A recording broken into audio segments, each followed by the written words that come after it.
welcome everyone to episode 9 and 10 of season 2 of Slayer Talk and 9 and 10 season 2 of Buffy the Vampire Slayer. How are you all doing? Great. Thanks. Really good. So this episode is called What's My Line Part 1, and we're actually going to merge these into one episode. So What's My Line Part 1 and 2. And Jess has got an appropriate background, which is pretty epic. Yeah. So, how would we best describe this one, Jess?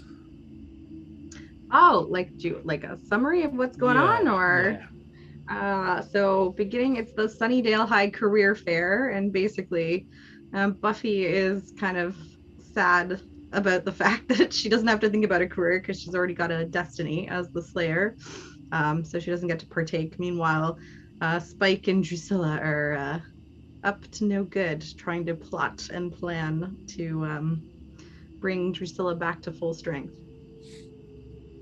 So what are your kind of overall thoughts, guys? What do you think of it? Loved it. Oh Yeah. I thought it was really, really fun. Great. Really, really good way to do something interesting with Drusilla's character, and kind of all these little hints of things that I don't even know if they intended were throughout the episode, which was great. How about you guys? I thought it was a nice progression with a not necessarily a core character, but with Drusilla, I thought it was really nice to put some.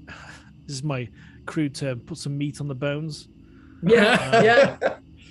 But it's quite appropriate for this, I guess. Yeah. But yeah, it was. All my references tend to stem from Hellraiser. You know, the meat on the bones, flesh up.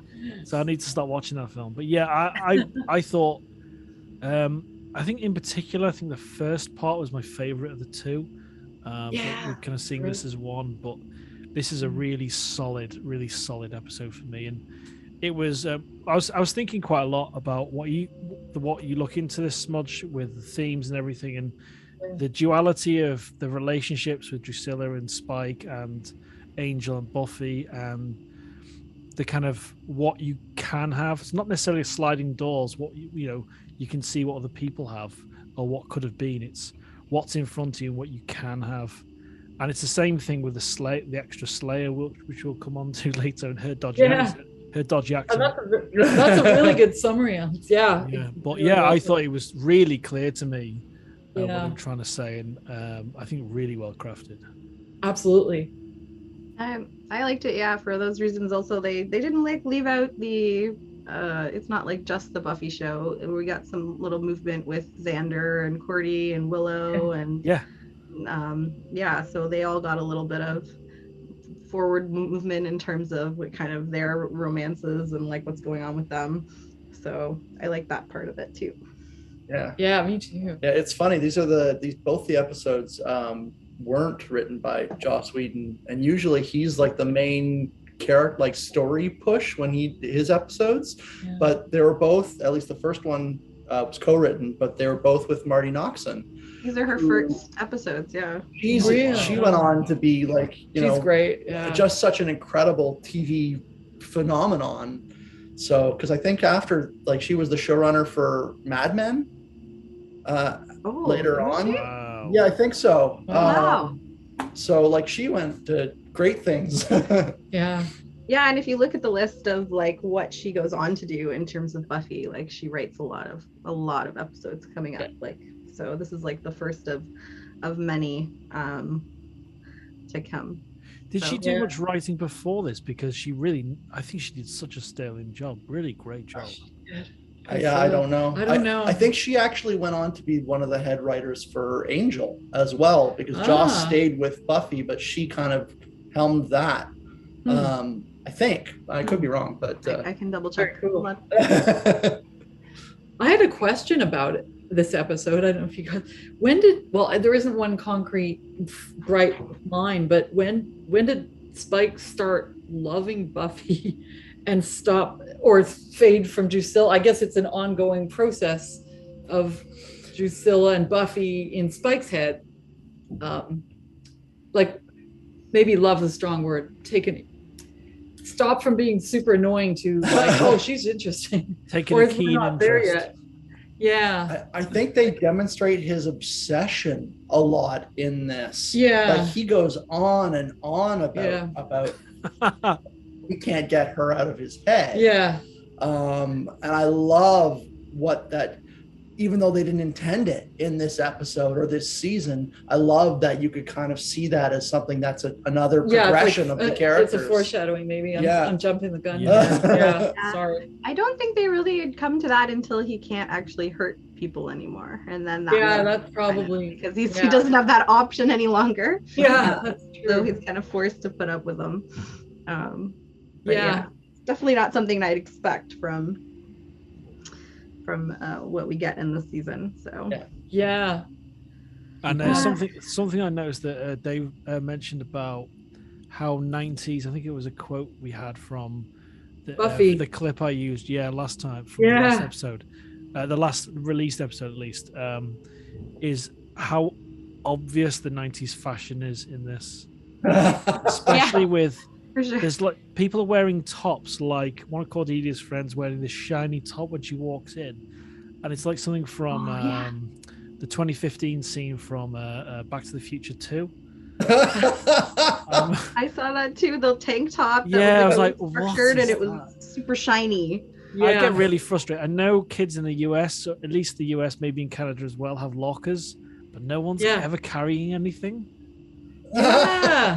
I get so frustrated with that. It's such a small thing. But I never used my locker in high school. Really? I did. My textbooks weighed like 1,000 pounds. I still have back problems from my freaking backpack with these massive. Every textbook was like this thick. Yeah. I just couldn't bother because we had like 4 floors and 1,500 students, and going to your locker just took forever. Yeah, you need a Goonies map to get to it. I think I lucked out. I was always on the ground floor with my locker. Oh, that's good. Oh my god. Sorry. No, you go ahead. I was just coming back to Jessica's amazing summary at the outset, like how Buffy wants a normal life and that the parallels of that theme. But then does she really by the end? I like that theme. Yeah. Yeah, you kind of raised my questions a little though, because it's like Giles hadn't thought of it, and I'm like, I don't understand how you can have this international ring of like watcher. Don't you pay them? Like they have to live on something. Or are they supposed to be homeless? Like give her a salary for God's sakes. Like what the hell is this? Oh, I thought you were getting at how he didn't know about. Anyway, no. He was like, she pointed it out, like, I can't have a career, and he's like, oh yeah, you're right. Oh yeah, that's true. Like, well, I'm a librarian, and she's like, yeah, but like those things go together. What the heck am I supposed to do? And he's like, police officer. Police. Yeah. That was it, wasn't it? Yeah. Yeah, it's funny. You think there is some things that are very consistent throughout Buffy, but the Watchers is one they really didn't think about, I think, in terms of like how they function until much later in the series. But yeah, they don't have a lot set up for Buffy, and when you meet Kendra later and she talks about her story, it's very different, her experience as another Slayer, and how they take care of her and train her and look after her, and they take it seriously according to her. But like, I know Giles used the excuse that Buffy won't respond to some of that kind of training, but that doesn't mean they shouldn't have the same kind of setup to help her. Well, and Giles didn't even know about, like, he was confused about the other Slayer, you think he'd at least know somebody about would tell them. Yeah. They have a Watcher newsletter. I always saw it as though it was the Watchers and the Slayers and everyone involved were almost supported like the Catholic Church supporting their own churches financially. I always kind of saw it from that, but obviously where would the donations come from? You know what I mean? Yeah. So yeah, that's true. A lot of shell companies, and support. Yeah, it's funny because it actually makes sense in the movie because he's the only Watcher, right? Donald Sutherland's character keeps the same person reborn over and over again, and they kind of have this tie to the Slayer, so it's the same person. But they didn't really think about it for the series. And they didn't really like explain, because we got a little bit of explanation in the movie that like, oh, you should have begun your training years ago. Like, I'm late. But they never say that with Buffy. So you're like, okay, so we have Kendra here who's been trained since like birth, but Buffy's just like, nah, it's fine, whatever. Do it on the fly. No worries. Just in between cheerleading practice. Yeah. I think it's like it's one of those things where, you know, the Watcher council or whoever tries to identify potential Slayers, and they just probably just missed Buffy. For some reason.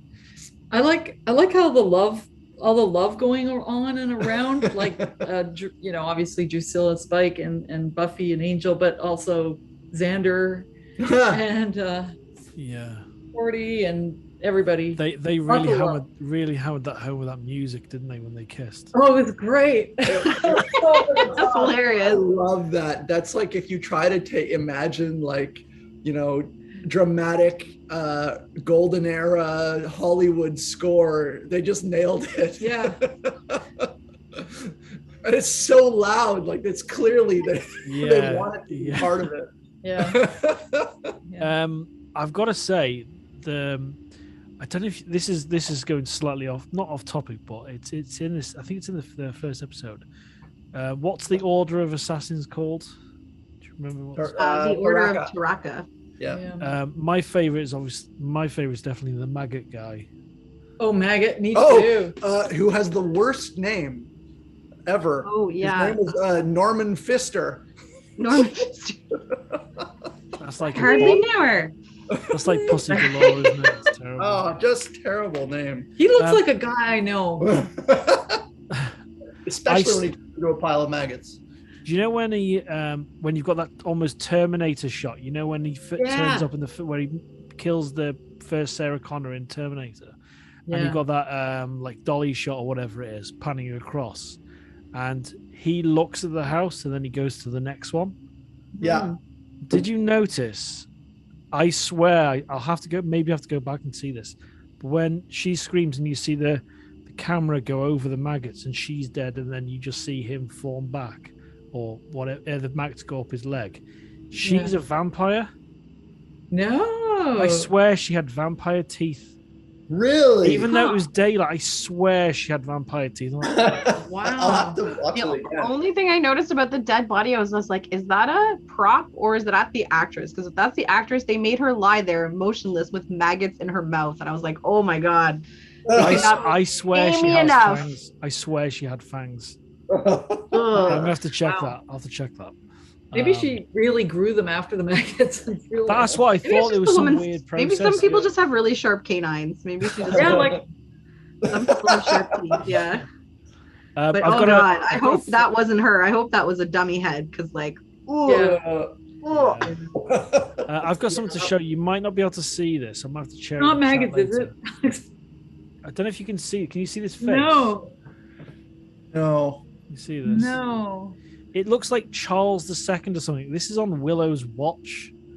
So at one point in the early part of the episode, Willow's sitting down at a table, and because I was watching on Disney Plus, they've up-resed it or HD, and it's in 16:9. I don't think it is 16:9. It's a 4:3 image, isn't it?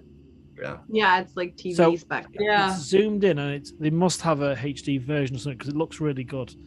And I noticed her watch, and I paused it. I basically turned upside down to look at this watch, and it looks like Charles II, some English king. And it was such a strange kind of thing. Anyway, it's like a non-point, but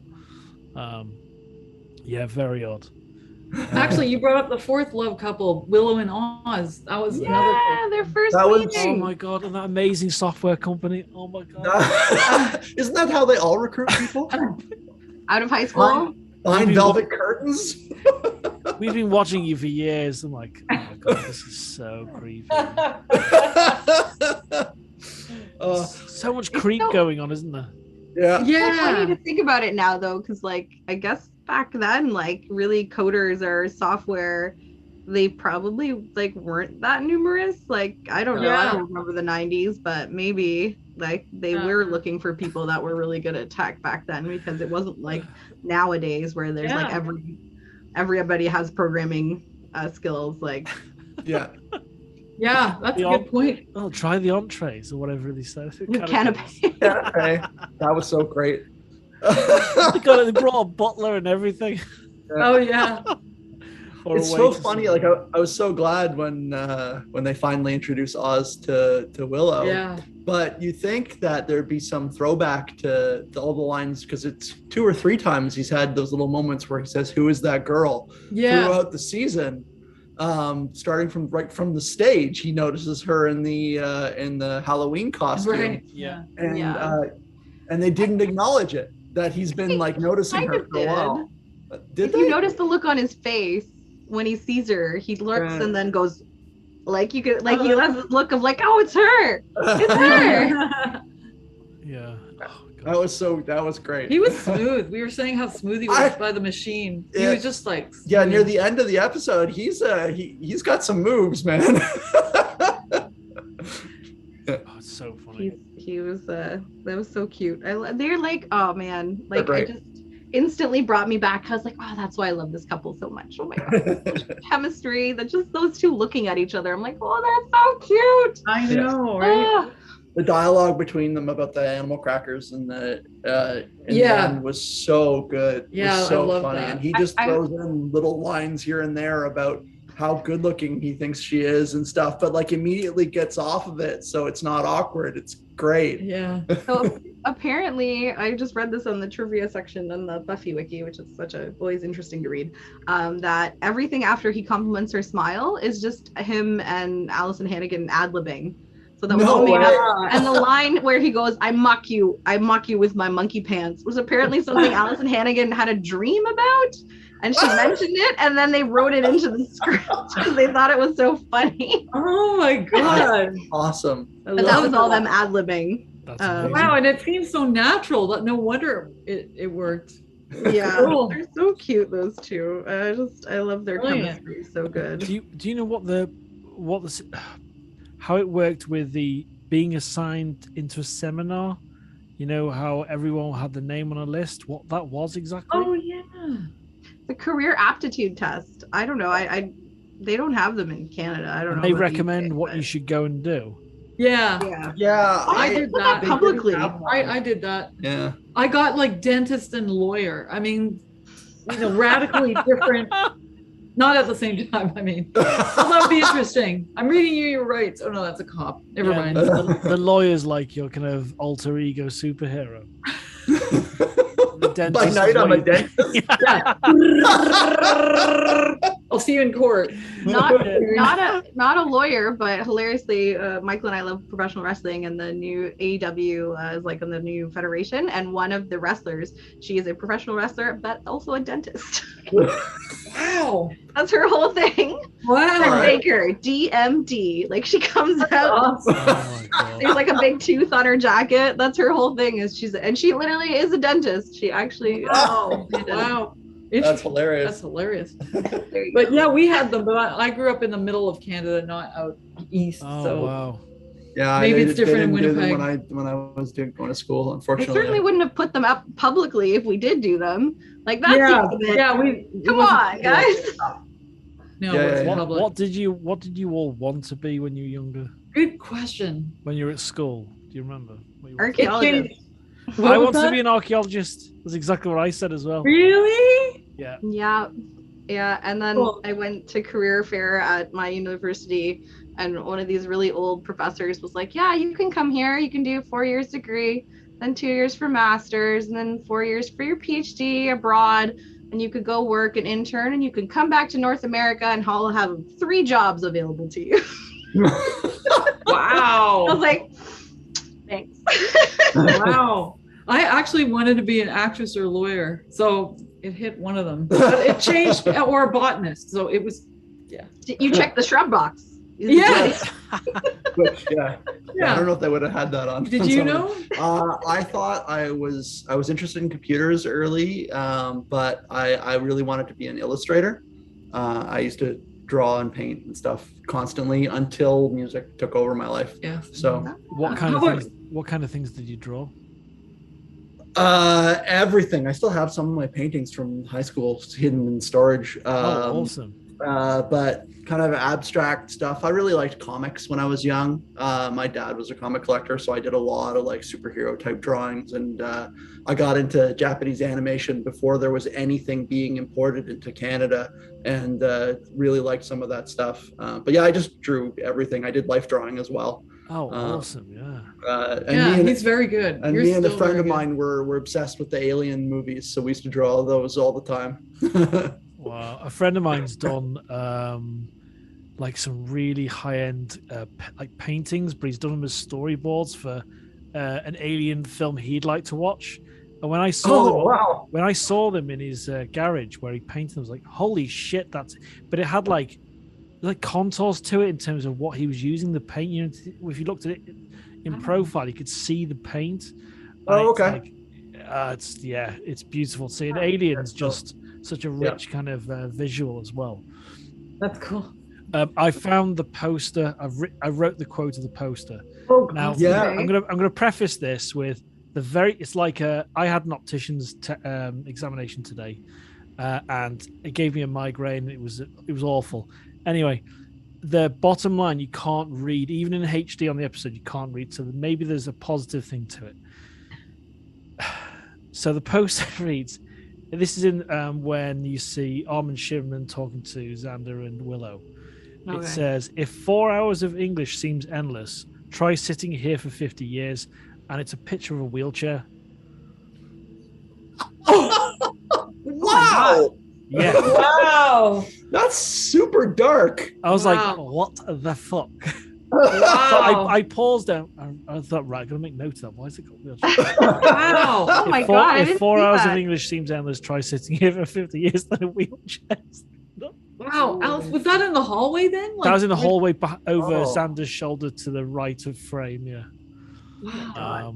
But there's a line at the bottom missing, so maybe it's some sort of positive like thing. Maybe drinking and driving poster or something. Yeah, like you normally have one. They bring one of those up, don't they? Yeah.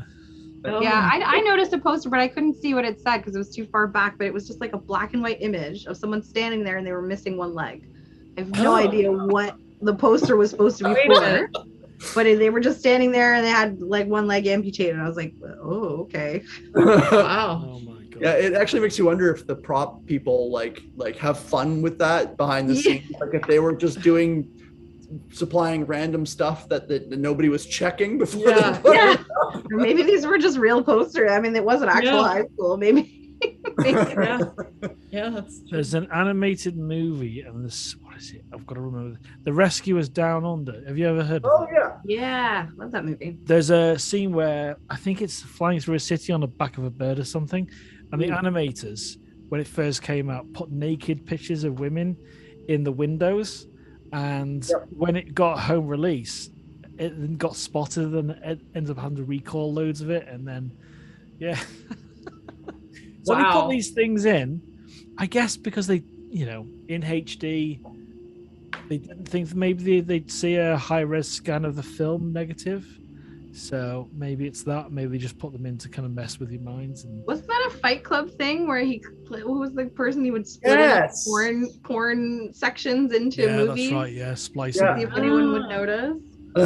Wow. Sometimes these animators were like straight up dirty and didn't hide it. I don't know if you ever watched Fievel Goes West. I did. There was like a scene where the cat, the bad guy, the villain, gets like flung through the like I guess the ceiling. They're under the building and up into where the humans are. And like this woman, all you see her is like big breasts from the no head, chest down, and she grabs the cat, puts it in her boobs and goes, "Pussy, oh, pussy, pussy, oh, pussy." And that happens twice. I was like, what is this? Oh my God, that's amazing. Wow. That was pretty good. I think I see a career for you. Like, even as a kid, I was like, what? who approved that? Like, bizarre. Where do we go from here? Actually, I have a random comment.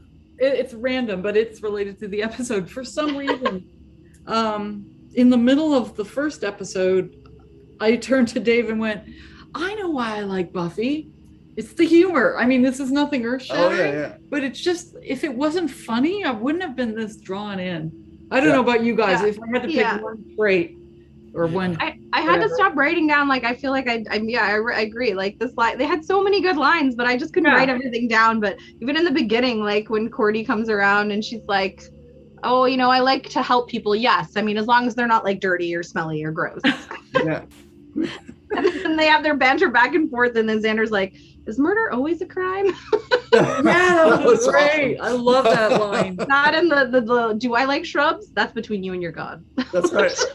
Yeah, there's a. But the whole episode had great. I couldn't keep writing every. Yeah, same here. I think I've got 3 or 4. I'll just reel mine off quickly. Yeah, please. Before I do that, have we seen Spike's assistant helper vampire friend before? Dalton, right? I don't think so. I don't think so. I don't remember him. They seem to introduce vampires starting with this season that you think they have they give them names that they're actually characters, and they seem like they imply they've been around for a while, but they haven't been. So I mean, it started with the priest one at the very beginning, first episode of season 2, and they just kind of do that, I think, more and more. So anyway, not really. Yeah. Well, I kind of like that little dynamic. I'd love just more characters, and same. When he goes to steal the, what was he stealing? It was the cross. The cross, The black cross. And then we see that. Then we see that when Giles is out of breath going to the cemetery. I don't know why he's out of breath, and you see the cemetery during the day, so it looks a bit like someone's Halloween decorations during the day. And there's along the grass inside the gates of the cemetery, there's little tombstones for different people. One's the shape of a pyramid, which was really unusual. I missed that. Interesting. But yeah, sorry, just to go back to the lines. Note to self, religion freaky. I thought that kind of connects with me quite well. Statistically impossible for a 16-year-old girl to unplug her phone. Oh, yeah. I think that's the epitome of Buffy. Back off, Pink Ranger. Oh, I missed that. Where was that? That was in the second episode when she tried to attack. I think who was coming in. And I've got Willow I think it was Willow coming in. Yeah. Oh, okay. I got 2 more. Get a load of the She-Giles. Yeah. And this is my personal favorite. This is very Xander. Man, that guy got some major neck back in the day. No, in his day, yeah. I liked when later, the second episode, I guess we're like going back and towards. Kendra was like, he's a vampire. We should kill him or we should leave him. And she's like, hey, Angel's our friend. Except I don't like him. Yeah, exactly. That was brilliant. I was too busy laughing. I didn't write down any lines. I know. It was so good. What was I like also when everyone, they were trying to figure out where Kendra came from, this whole Slayer thing. And you died only a little. Yeah, that was brilliant. She was so defensive. So little. I loved in the first episode, the part 1, when they first mentioned the Order of Taraka, and then they cut to the bus and they show the first guy getting off with the scar on his face. I don't think they could have made a more obvious bad guy shot than anything else. I thought for sure they were going to try to pull something and have somebody else get off, but no, it's just full shot of this guy's mean face. He was missing his motorcycle and a guitar or something. Yeah. He looked like he was in a rock band or something, didn't he? Yeah, exactly. I feel like he's one of them. We've seen him before, but he was just a vamp in another episode, and they just it's fine. No one will notice. Because he looks exactly like one of the vampires from whatever that other order was that came after her. The ones that had the body armor on, the kind of ancient medieval. Except he wasn't a vampire. That confused me for a second. I was like, is he human? I was like, Yeah, I was wondering. And Yeah, that as wasn't well, usual, in the And first she killed him too. She straight up killed a human. So there's gonna be a body left in that. and they didn't mention Oh, that. That actually, the skating scene was really, I thought was really nice with her skating, and that I think most of that actually was Sarah. Yeah. Which was cool. That was the one thing I knew about. Like, I didn't actually have to look that trivia up. I don't remember why I knew it, but the fact is, when she submitted her resume to the show, all actors have this little thing at the bottom that says like special skills that you have. So whatever, you can play the guitar or whatever. And she put figure skating, not thinking anything of it. And then the show writers remembered and were like, "We're gonna make you skate." Yeah. Oh, neat. I thought it was, I liked that a lot. You could tell there was one shot overhead that wasn't her because you could see the obvious wig. Just one. The rest of it was all her, and it was great. Except when she falls down, right when Angel, or right before she gets attacked, like the split second, it's the most obvious her intentionally falling down. Because she's so good on the skates, and when she falls down facing the wrong way, like she's going backwards, so she slides with her back up to the boards, you can really tell that it was badly staged. I did like the fact that she's too good to fall. I do wonder if the one where it wasn't her skating was mostly because I don't think she didn't need a skate double. I think that was leading maybe a shot they got because she does fight the Order of Taraka guy. So I wonder if that was because it was supposed to be leading up to her attack, which is why it wasn't her. Maybe. I just remember she was spinning and the camera shot was above. It was one of the only ones. Oh, I only noticed it when she was going by the opening. So I thought it was great. I didn't notice with the spin one. I just noticed. But what a cool kill that was too. I love the slice with the I would have loved more blood though on the ice. It was a great kill though. It was a really yeah. You're right. They make a big deal later in the show about not killing humans, and this is one of the first times where she's being hunted by a group of people who are mostly humans actually, because there's the bug guy, and but the cop from who shoots at her, they never say she's anything supernatural. She's just a member of this Assassin's League or whatever. Is she in the episode earlier? Yeah, she is. I remembered her because I remembered who it was going to be, because when she has that little panic attack about looking around and who's going to be it, she looks straight at her. Yeah. And I was like, oh, that's her, isn't it? Like I remembered. I was like, I don't know why I remembered it. That was her.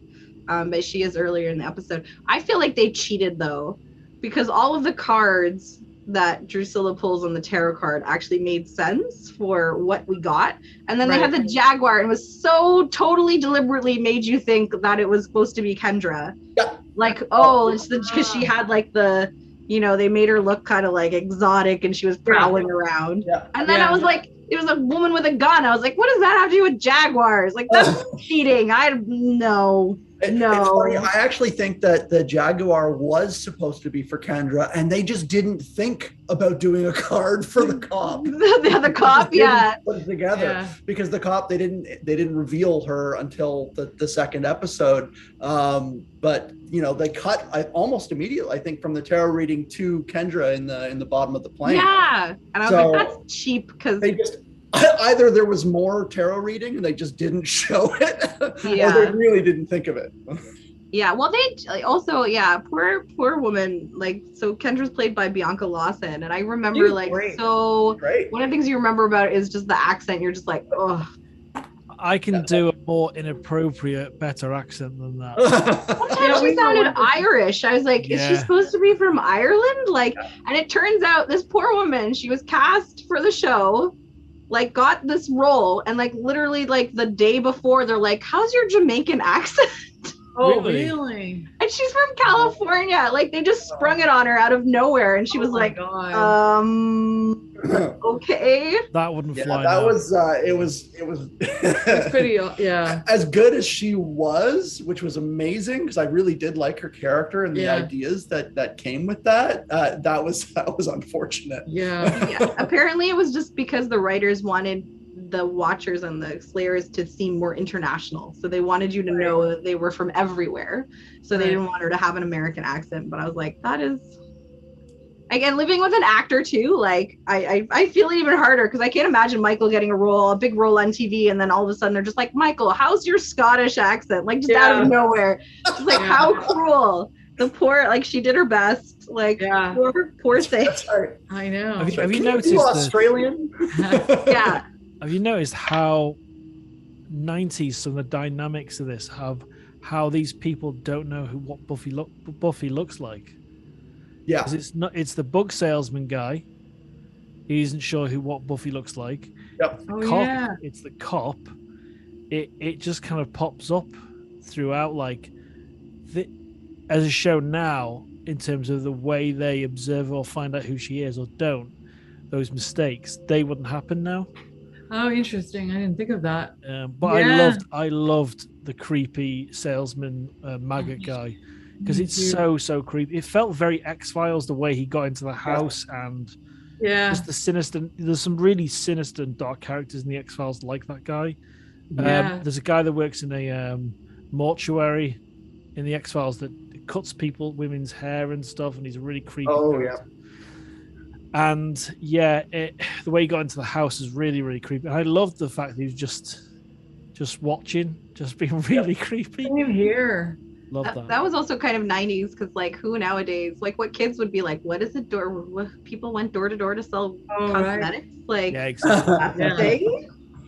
Like even Cordelia jokes, maybe you should sell dictionaries. Like I feel like kids watching would be like, what do you mean? Yeah. Who goes door to door and sells dictionaries? Like what? They just order it on Amazon.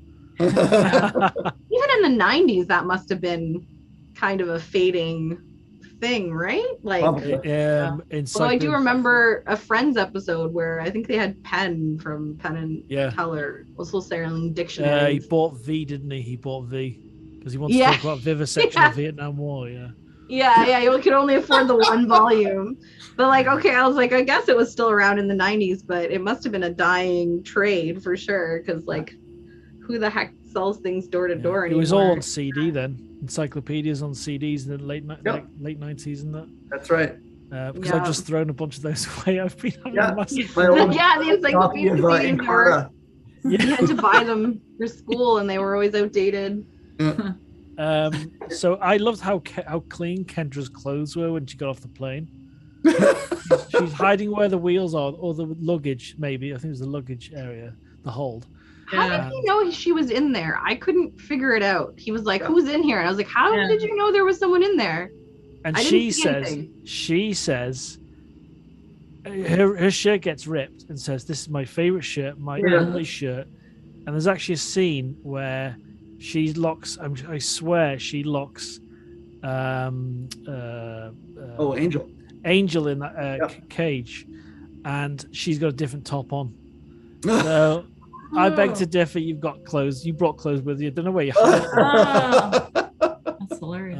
I didn't notice that she was wearing a different top. I thought it was the same one. No, I'm sure it's like a grey. I swear. Maybe I might be wrong about that. I thought it was the same one. Do you know that club? Is it like bar that allows vampires in? That's the vibe I got. Yeah. A Willie's bar, right? Yeah. Oh, right, Willie's. How stinky is that bar, considering there's a giant sewer underneath it? Oh, right. How smelly must that be, that place? Yeah.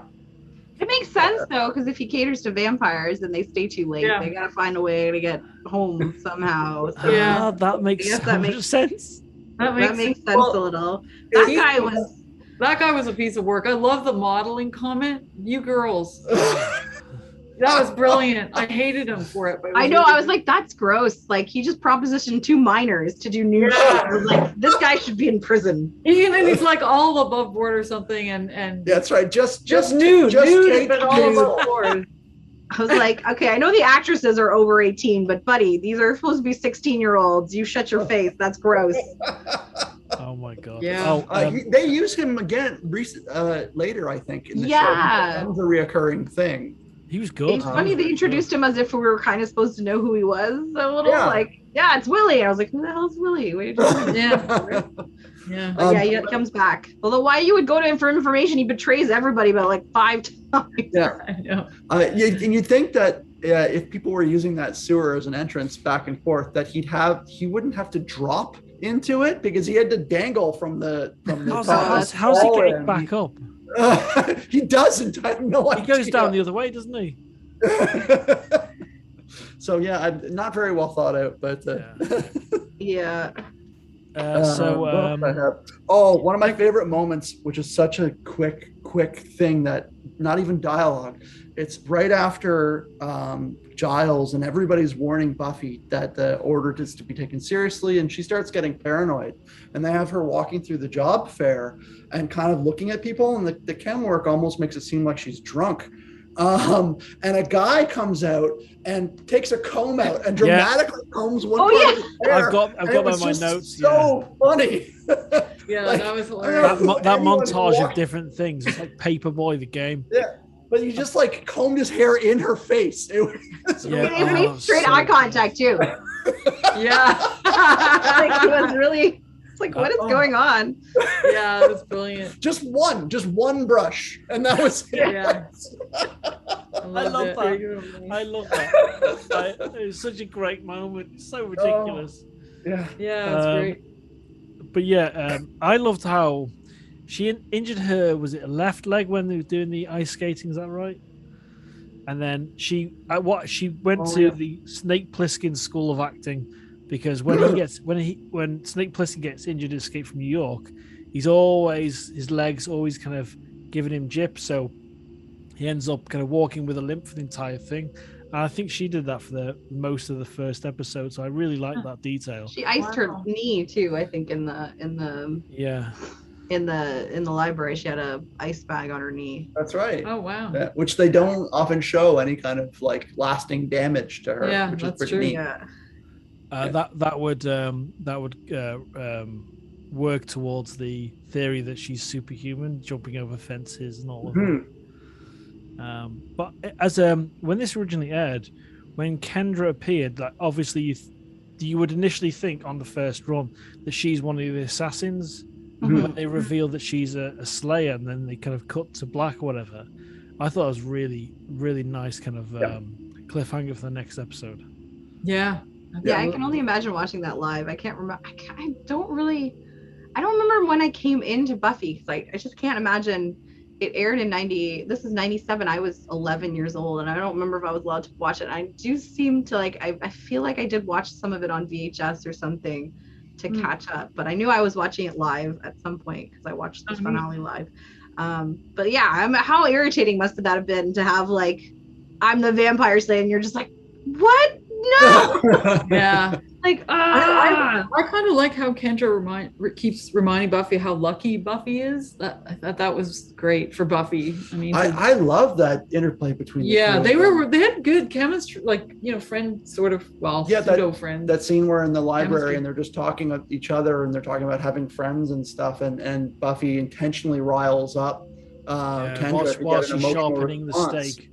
Yeah, that whole scene was great. I actually liked Buffy eggs on Kendra or whatever, or not eggs on, but irritates. And Angel was doing that with Spike, so there was another parallel. Like, that's right. At certain points, there's characters doing the same thing to someone else. In that very hot and steamy kind of hot and steamy candle wax scene. That was one of my favorite things, and clearly they knew what they had or who was interested in this show, because for whatever reason, Willie drags him, throws him down a sewer, and his shirt just magically opens over his chest. And I was like, that sounds reasonable. Yeah. Oh no, my shirt fell open. Oh no. And then he's like, that too. And then like Drusilla's like, I wrote in my notes, Drew's sexy torture time with Angel. Yeah, and actually on that, one of my favorite little quotes is Drusilla saying to Angel, "Bad dog." Oh, that was brilliant. She goes, "Rough." Yeah. That was very good. Yeah. Drusilla in this was excellent. I love Drusilla in this. Yeah. It was so weird because she was talking about her family, what they liked. Don't you remember? She loved pomegranates, but she was so it was so sexual.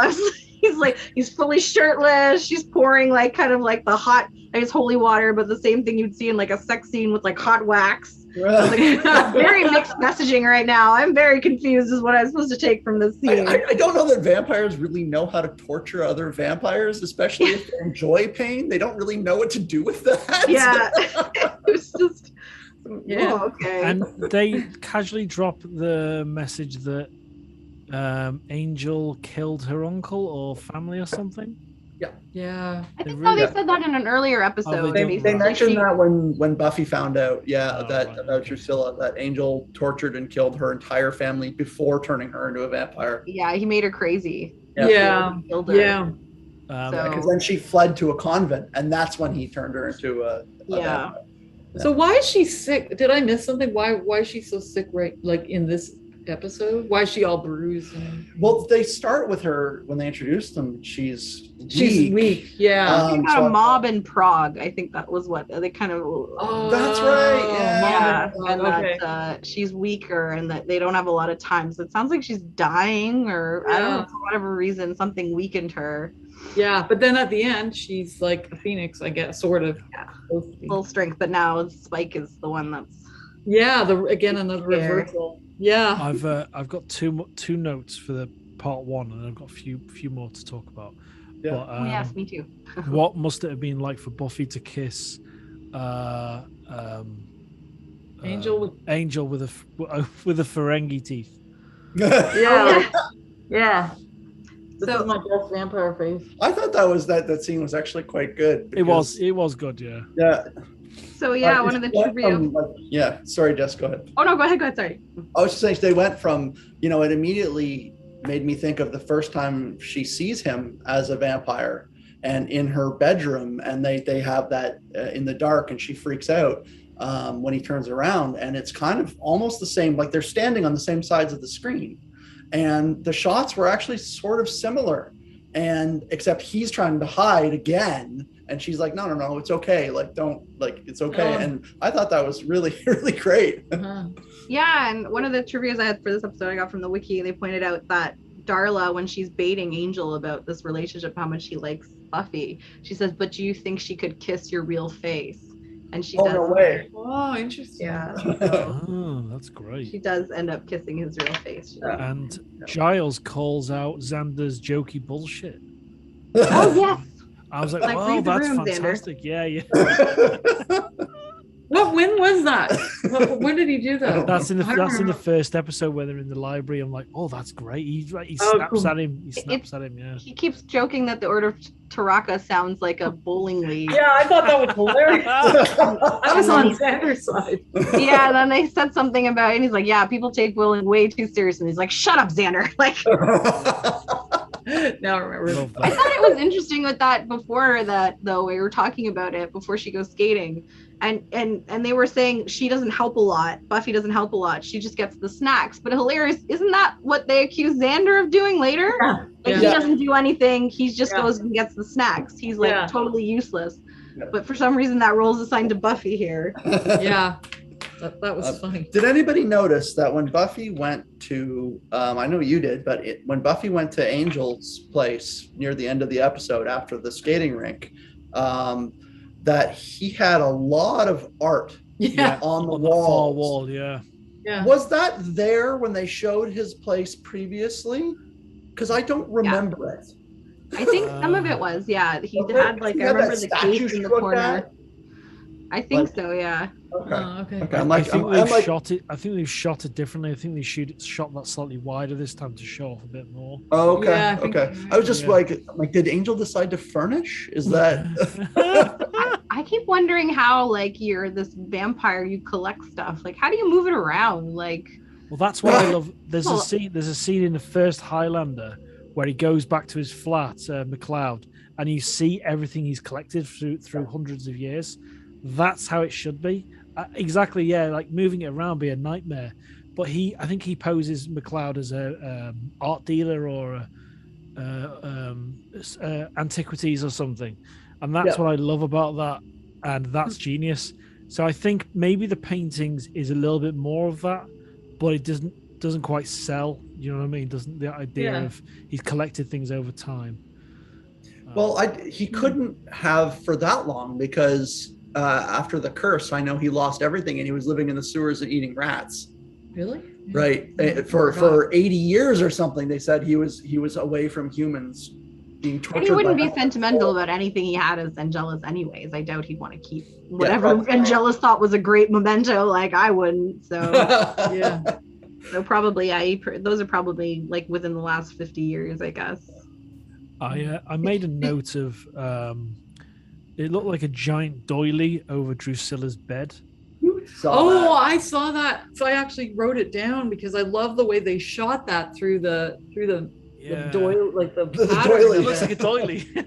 Yeah, I thought it was cool. All the shadows it casts. She's a great character. Love her, and it's like I love the accent. The accent is great. I just laugh. I just love it. Just really, really love that. Yeah, and how she dresses and how she moves and her expressions and her combination of frailty meets real meanness and neediness meets like aggression. Like she's very interesting. Yeah, she looks like she's floating like some sort of spirit. Yeah, absolutely. It's that's such a small thing, but in terms of selling your character, it's absolutely golden, isn't it? Yeah, they went full Victorian ghost child as well. Yeah, exactly. Yeah. She is. Yeah. For that episode, but then in the second one, she's wearing for the ritual. It's the first time they have her wearing all black. Yeah, really, really quite neat. Sort of again a little foreshadowing about what the change that happens at the end, which is neat. The only other note I had for the first one was when Giles wakes up Willow. And from the keyboard, from the research, and she has her, I don't remember what she said. I wish I could remember something about tadpoles. Yeah. And she says she has frog fear. What is frog fear? That's hilarious. Not I'm afraid of frogs. It's I have frog fear. Yeah. She's so cute. That's great. Yeah, she's amazing. When you look at these people, right, and you know how she's gone on to do loads of kind of huge, American Pie and How I Met Your Mother and everything, she's effing amazing. She's just so good as an actress. Yeah. And like the believability in something so ridiculous as well. Yeah, exactly. She sells those moments so well. Yeah. She knocks out the park all the time for me. Me too. I loved. Sorry, Jess, go on. Oh, go ahead. I loved Cordelia's license plate. Oh yeah, that was great. Queen C, yeah, is it Queen C? Yeah, but I didn't say Cordelia. I said something else when I read that. But yeah, the way they edited and put together the scene where they were in the basement, Cordelia and Xander. Loved it. Absolutely. You could see it coming a mile away, but absolutely loved that. Yeah. It was brilliant. Yeah. It's funny because I didn't remember when in this series they got together or started their tryst. But as soon as they started in that zone, I went, oh yeah, it's this right now. Yeah. That was great. And the broom with the maggots and just trying. Yeah. Like she passes him duct tape to duct tape the gap at the bottom of the door. Yeah. Like that would be really difficult. Like you actually would have to, because you can't just use it as a flap. You'd have to, anyway. Yeah. Yeah, you'd have to really press it in. Yeah. Yeah. There's all these bugs swarming all over you. Yeah. We've all put that tape down before, and it's such a pain in the ass. Yeah. But in real life, they burn, right? You could burn them and they die, right? I don't think they'd catch fire though. Oh, they're living, right? They I mean, take a lot for them to catch fire. Yeah. Anyway, how you get rid of them, that's another story. Apparently you put a pile of glue on the floor. I wonder what that really was, because it wouldn't have been glue. That would have dried really fast. So I wonder. Like liquid glue. There was a big label on it, wasn't there? Something like that. Yeah, liquid adhesive. Yeah. But I wonder what it was really made of. Like, because obviously it wasn't like paint or something. Yeah, it might have been paint. I bet you. Yeah, probably. I kept thinking about how they walked away, and I was like, "Are they just gonna start sticking to the floor?" How are they gonna walk? Their shoes are covered in like glue. That's Yeah, hilarious. that's another cleanup job in that school, isn't it? I was gonna say the poor janitor. There's just glue footprints with bugs attached to them. That's almost like a side comedy, isn't it? Cleaning up Yeah. that school, and it's just about the janitors. I think that was the church though, wasn't it? And it burned down anyway. So Yeah. it's okay. They got 42 more. No, wasn't it 41 more? Was it 42? 43 churches 43, in okay. Sunnydale, yeah. I love that so much. Sunnydale must be a really, really big town. They make it seem small, but that is a lot of churches, even if they are, drawn to it because of the Hellmouth. But they have, what have we discovered? They have a number of cemeteries. They have an airport. They have A zoo. A zoo. Yeah. 43 churches. Like, that's not a small town. Yeah. I always wonder. They have and a museum. That's They had right. a giant museum And a hospital. Yeah. Yeah, like That's more than small town. it's very, very Simpsons-esque. Whatever Yeah. they have it. Like, oh yeah, we have one of those. Yeah, of course. Like, I think my and everything's really close together too. They can walk everywhere. Exactly. Cross the road. It's like that's where the cemetery is. Doesn't matter where you are. Cross any road, you get to the cemetery. Yeah. I've got one last note. I think it's from the first episode, part one. Is do all of Giles's books, are they all in code, or is it just this one? Because because the book's stolen from his library, isn't it? Yes. Yeah. Which was a great throwback actually to that, which you thought they weren't going to do anything about it, but it's cool that they did. Yeah. But I don't think so. I think they mentioned that Delac actually put it into code to prevent it from falling into the wrong hands. But then, of course, he lets everybody know that the key to unlocking it is in a cross that's just in a cemetery that anybody could visit and break into. Yeah.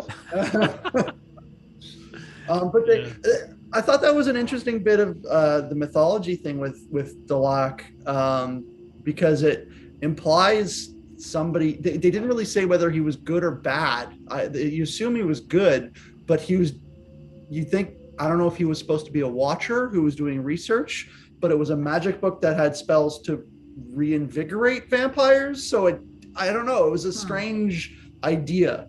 Yeah. I was trying to figure out whether he was supposed to be somebody evil or not. Right.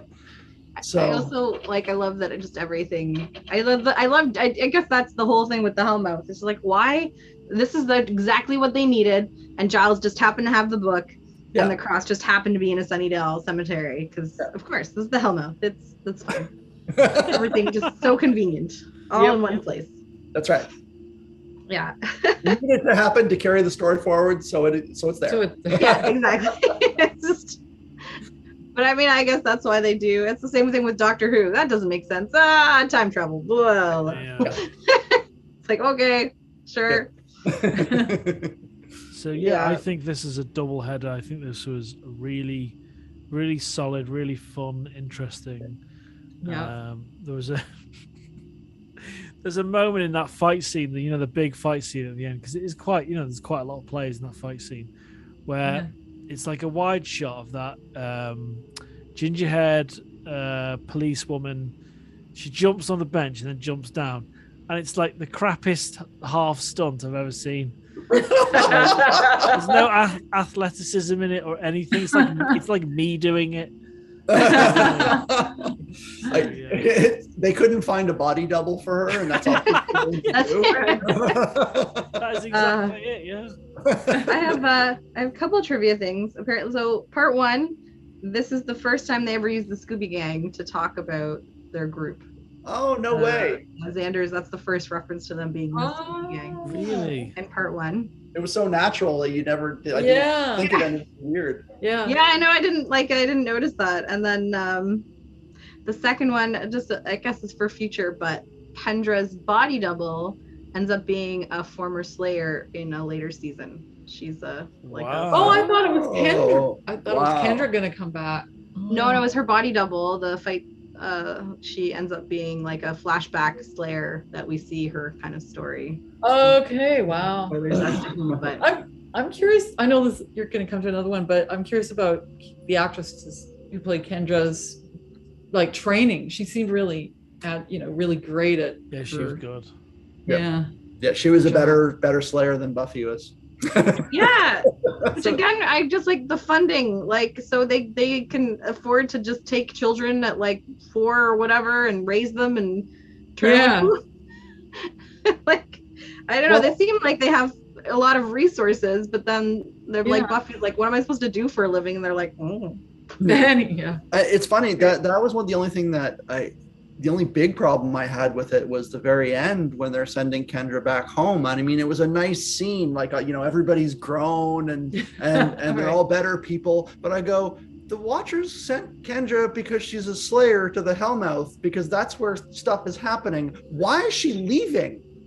Yeah, I guess maybe because they don't need 2 there. Yeah. Well, why wouldn't you want more? Like if I was a Watcher, I'd be like, everybody's gonna come and help. Yeah, if they're in this holding pattern in some sort of, school or whatever, like Charles Xavier's school for the Slayers, why? Yeah, exactly. You just have them all there, just like, whack-a-mole on all the vampires. Yeah. I don't know. Especially like, clearly they established they're training kids as potential Slayers. If they had one that became a Slayer and was, had the strength and everything, why wouldn't they? So she just goes back home and trains more? Like, that doesn't make sense. How many Slayers are there any one time throughout the entire run of the show? Is this the most in any scene together? No. No. I'd be giving a lot away. Yeah, a lot of big spoiler there. Yeah. Because there must be so many training at once. It's like a Pixar release. You know how it takes them 4 years to release a film, so they actually just stagger the releases of all of them. So there must be so many training at once. My question is, like, I get like they kind of implied with Kendra that her people were well known or knew what the Slayer was and they took it really seriously.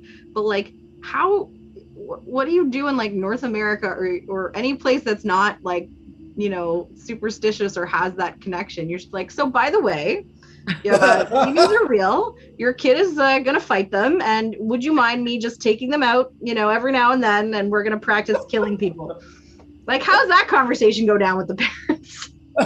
Maybe that was actually the thinking with the Jamaican accent. I know it's a joke and it was a terrible accent and it was really difficult for her to, just do this tomorrow. This is what, because a lot of superstition and voodoo and kind of religious belief to a certain degree in Jamaica has some real kind of mystical elements to it. So maybe that was the thinking, but it was never really kind of, that's how I would sell it, but have to be bedded in properly.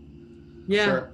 But it's funny, it raises other things about like when they do flashbacks to previous Slayers, it makes you actually wonder about their Watchers and what their involvement was and how they were trained and whether they were trained from birth or whether they were just, because I know like the Slayer that Spike killed, that he got his jacket from later on, she was in the 70s or something, it was supposed to be, or the 80s. Don't be way too much. That's Kendra's temple. Is it? Okay, that makes sense. Like she was great, but it makes you wonder again how she fit into whether the Watchers, whether she was taken from birth and trained and prepared, or if she was just another one like Buffy. Yeah. But if she was, not an accident. That's really fascinating. That just made me reminded me of a film called The Boys from Brazil. Have you ever seen that? I've heard about it. Yeah, my brother likes it. It's about basically bringing Hitler back from DNA, and they basically make clones of Hitler all over the world and try and condition the child into becoming Hitler again. And all of them are conditioned different ways. Some of them are really good kids. Some of them are kind of like super intelligent. They don't turn evil.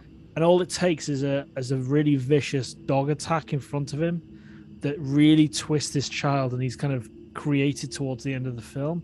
So it's really nice to in this world, it's really nice to see the conditioning, not just the training of the individual. Like Kendra can't talk to boys, even though it's kind of a bit of a jokey thing, but it's really fascinating to see that in the different different Slayers. I really like to see what other Slayers are going to be like, you know.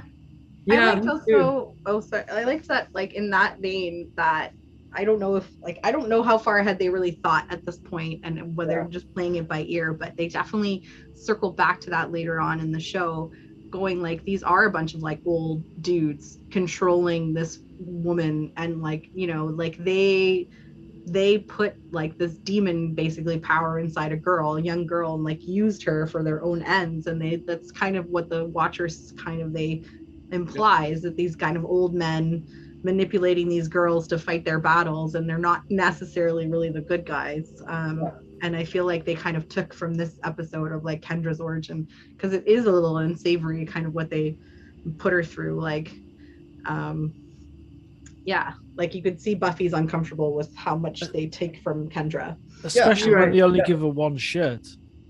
I kind of took that as she didn't bring anything with her. Yeah. She didn't have any luggage when she got off the plane. Not I hope carrying she has more than one outfit. Yeah.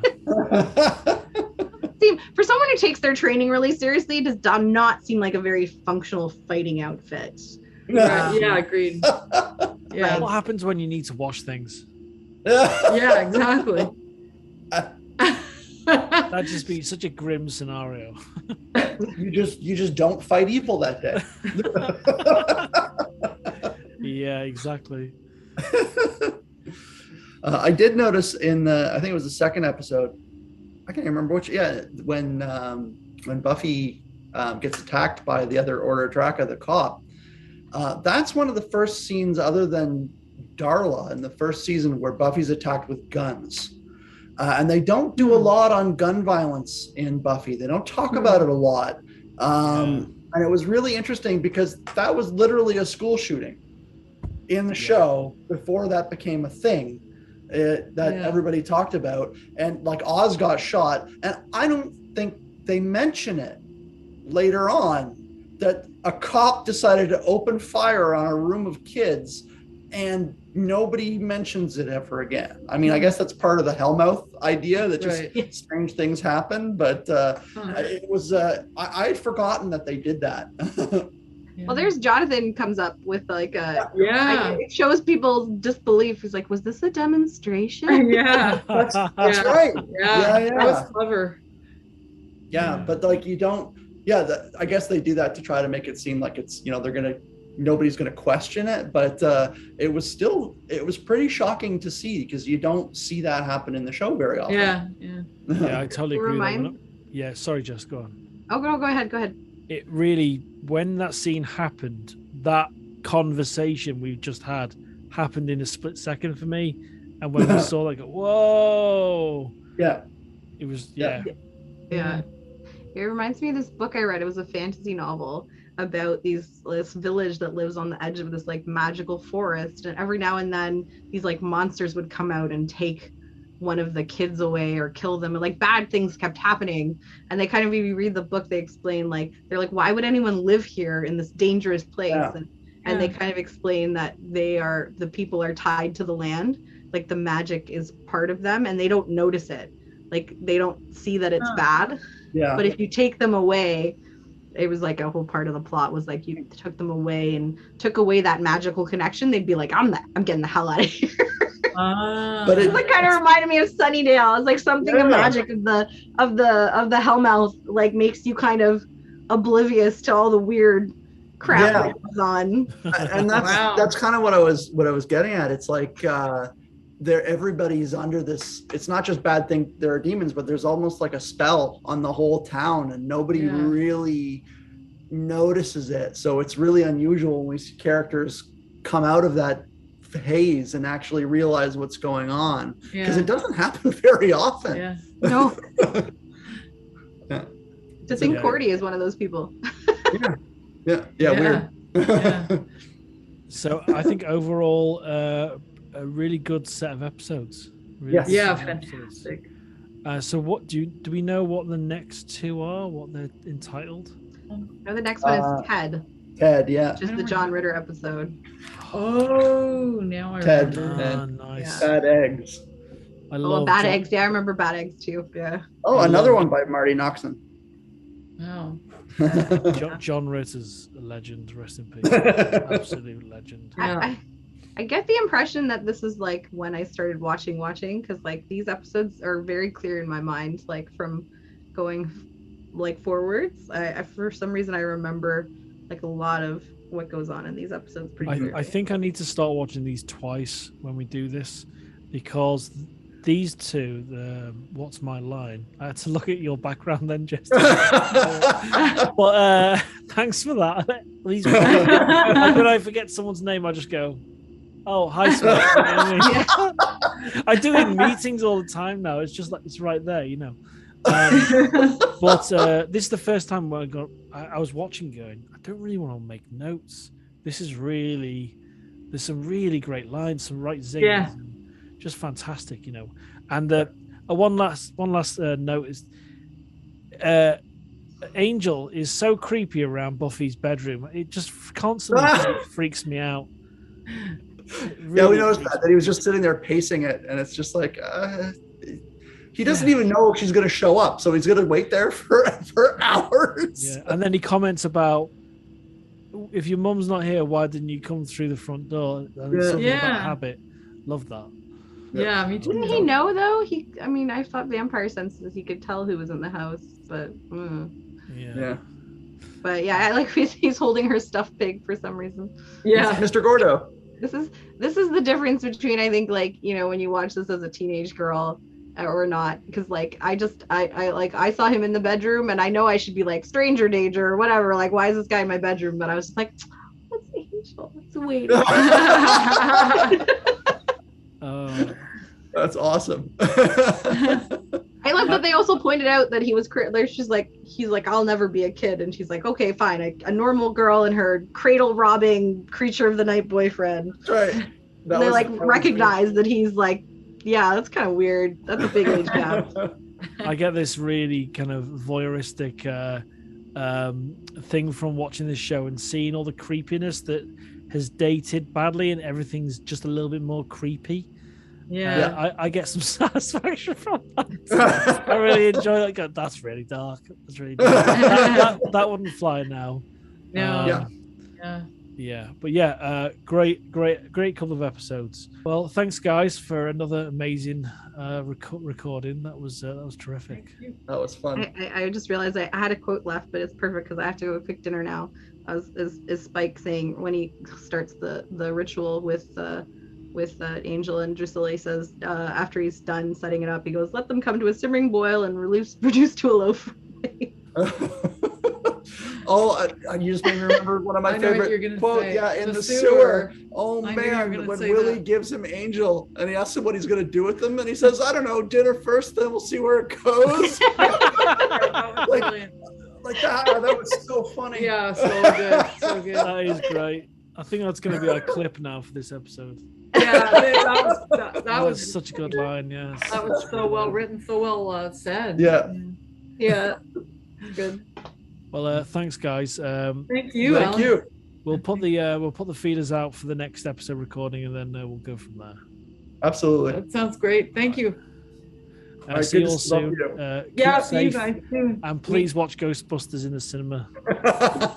All right. Yeah, We will. definitely. I'm like a Definitely. massive advocate for this film, and I'm not going to say you're not going to be disappointed, because we all feel differently about films, and that's the beauty of our own opinions. But yeah, stay to the very, very end after the credits. I'm so mad now. You got to see it again. I almost don't want I to. know I it almost was. don't want to tell you, not to be spiteful, but you kind of got to see it. Yeah. I'm so angry. I gotta go tell Michael when he's done putting Aaron in bed. I'm like, we're gonna find this online somehow. Yeah, Hopefully there'll someone be some posted sort of it. recording. Yeah. Yeah. Stay safe, everyone, and I'll see You you. All right. too. Thank you. All right. See you later. Bye, guys. See you later. Bye. See ya. Bye.